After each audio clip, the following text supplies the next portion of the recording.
ఇప్పుడే జీ5 app download చేయండి. చూడండి మీ ఫేవరెట్ టీవీ షోస్ ఎప్పుడైనా ఎక్కడైనా. డాక్టర్ గారు, మరి పెసరట్టు అంటేనే చాలా ఆరోగ్యకరమైన టిఫిన్. అంటే టిఫిన్లు అన్నిటిలో పోల్చుకుంటే కాస్త ఆరోగ్యవంతంగా తయారు చేసుకుంటే కనుక పెసరట్టు మంచిది. మరి దానికి జొన్నలు యాడ్ చేసి ఆ రెసిపీ ఏంటో ఒకసారి చూపిస్తారా? అలాగేనమ్మా. మామూలుగా డయాబెటీస్ ఎక్కువ పెరగటానికి, ఒబిసిటీ, ట్రైగ్లిజరైడ్స్, కొలెస్ట్రాల్ లాంటి ఎక్కువ పెరగటానికి డైరెక్ట్గా కార్బోహైడ్రేట్స్ ఎక్కువ ఉండే ఇడ్లీ, తెల్లటి బియ్య పిండి దోశలు, ఉప్మా ఇట్లాంటివన్నీ కారణం.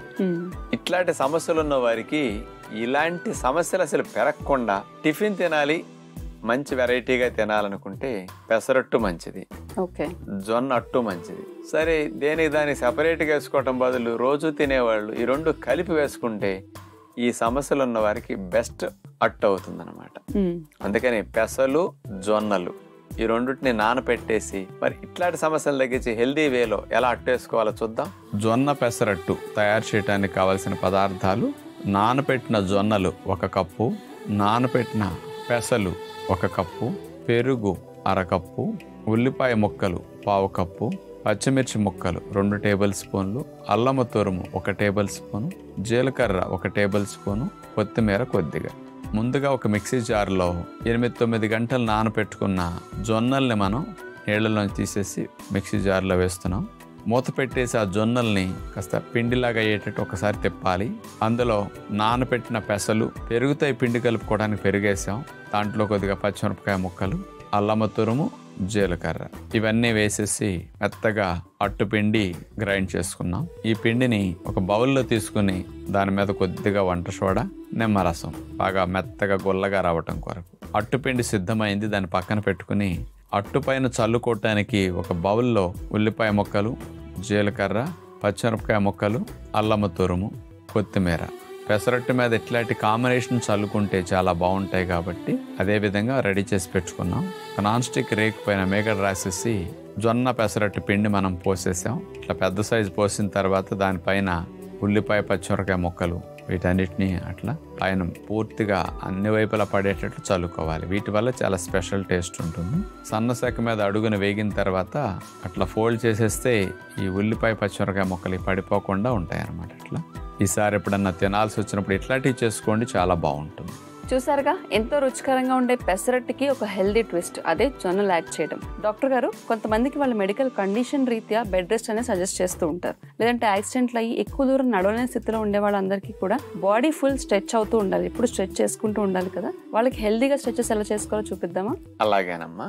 కొంతమంది మంచం మీద ఉంటారు, మంచం నుంచి ఎటు వెళ్ళాలన్నా వీల్ చైర్లోనే వెళ్లాల్సి వస్తుంది. మరి ఇలాంటి వారికి పొడుకునో కూర్చునో ఉండటం వల్ల ఈ నడుము, సీటు భాగాలు, వీపు భాగాలన్నీ స్టిఫ్గా పట్టేస్తాయి, కాళ్ళు ఇవన్నీ. కానీ ఇలాంటి వారికి అలా కుర్చీలో కూర్చునే వీల్ చైర్లోనే, ఇంకా వేరే చోట ఎక్కడ కూర్చోలేరు కాబట్టి ఆ వీల్ చైర్లోనే కూర్చుని కొన్ని స్ట్రెచెస్ చేస్తే నడుము, మెడ, జాయింట్స్ అన్ని బాగా ఫ్రీ అవుతాయి. అంటే ఆ బిగింపు తగ్గి, నొప్పులు తగ్గి కాస్త హాయిగా ఫ్రీగా అనిపిస్తుంది. ఆ బద్ధకం కూడా పోతుంది. అలాంటి సులభమైన వీల్ చైర్లో చేయగలిగే వ్యాయామాలు 3-4 చూడండి. నడవటానికి అవకాశం లేక ఎప్పుడు వీల్ చైర్లోనే అటు ఇటు తిరిగే వారికి వీల్ చైర్లోనే కూర్చుని చేయగలిగే సులభమైన వ్యాయామాలు 5 చూడబోతున్నాం. ముందుగా వీల్ చైర్లో నడుము స్ట్రైట్ గా పెట్టి కూర్చున్న తర్వాత 2 చేతుల్ని కలిపేసి అట్లా నమస్కార ముద్రలో పెట్టి పైకి లేపేస్తాం. పైన ఎవరన్నా చేతులు పట్టుకుని లాగినప్పుడు ఎలా సాగతీస్తాం అలా మనం ఎవరో పట్టుకున్నట్టుగా పైకి బాగా స్ట్రెచ్ చేసి అలాగే హోల్డ్ చేసి, అంటే కదలకుండా అదే భంగిమలో ఒక 5-10 సెకండ్లు ఉండాలి. ఇలా 2-3 సార్లు చేసిన తర్వాత ఇక రెండో వ్యాయామంగా ఆ వీల్ చైర్లోనే మనం చూడండి, ఎడమ చేతిని కుడి హ్యాండిల్ వైపు పెట్టి కుడి చేతిని పైకి లిఫ్ట్ చేసి ఎడమ వైపుకి అట్లా సైడ్ బెండ్ అవుతాం. మనం అట్లా సైడ్ స్ట్రెచ్ చేయాలి.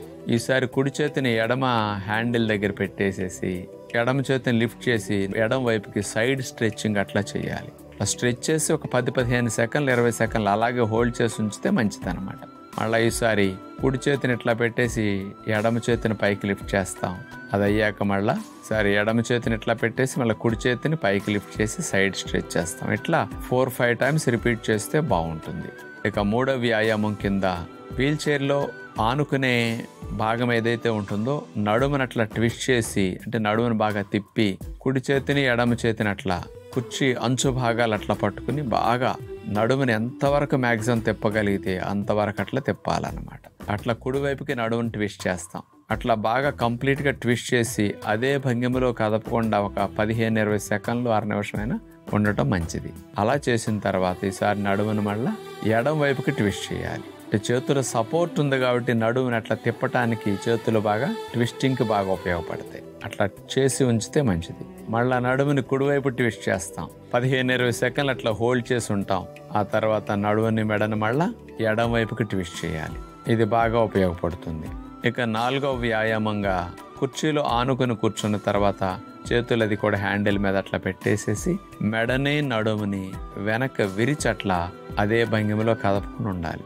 చివరిగా కుర్చీలో కూర్చుని 2 చేతులు పైకి లేపేస్తాం. ఇక గాలిని వదిలేస్తూ చేతులు పాదాల దగ్గరికి రావాలి. తల భాగం మోకాళ్ళ కానాలని అట్లా వంగుతాం. మళ్ళీ గాలిని పీల్చుకుంటూ పైకి లెగుస్తాం. మళ్ళీ అదేవిధంగా గాలిని వదులుతూ ముందుకు వంగుతాం. ఈ మూమెంట్ కంటిన్యూస్గా చేస్తుంటే బాగుంటుంది. ఈ 5 వ్యాయామాలు వీల్ చైర్లో ఉండే వారికి యాక్టివ్గా చేయడానికి ఉపయోగపడతాయి. డాక్టర్ గారు, ఈ మార్నింగ్ గ్లోరీ పువ్వులు అన్నవి రకరకాల రంగుల్లో చాలా విధిగా కనిపిస్తూ ఉంటాయి నర్సరీలో, అది కూడా బాగా. మరి మార్నింగ్ గ్లోరీ పువ్వుల్లో కూడా చాలా రకాల ఔషధ విలువలు ఉన్నాయి అని చెప్తున్నారు కొంతమంది. ఇందులో ఎంతవరకు నిజం ఉంది, దానిపైన కాస్త అవగాహన అందిస్తారా? సహజంగా ఈ పూలు ఉదయం నుంచి 11-12 అంతవరకు ఎండ వరకే బాగుంటాయి. ఈ ఎండ పెరిగే కొద్దీ మాడిపోతాయి, సాయంకాలానికి ఏమి ఉండవు మళ్ళీ. అందుకని వాటికి మంచి వచ్చిన తర్వాత వాటిని చూసి మనం ఆనందించేది 11-12 లోపే.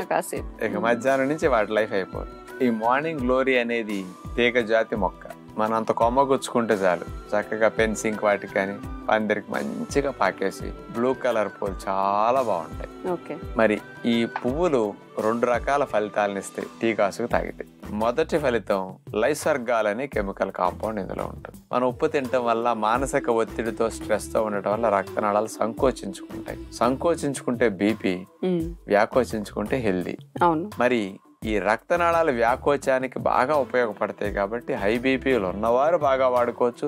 బీపీ అసలు మెడిసిన్ వేసా కంట్రోల్ కాకుండా ఉండేవారు వాడుకోవచ్చు. అసలు బీపీ రాకూడదు అనుకునేవారు కూడా, ఫ్యామిలీ హిస్టరీ ఉన్నవారు ముందు నుంచి వాడుకుంటే కూడా మంచిది. ఇక 2వది బీటైన్ అనే ఒక కెమికల్ కాంపౌండ్ ఇందులో ఉంటుంది.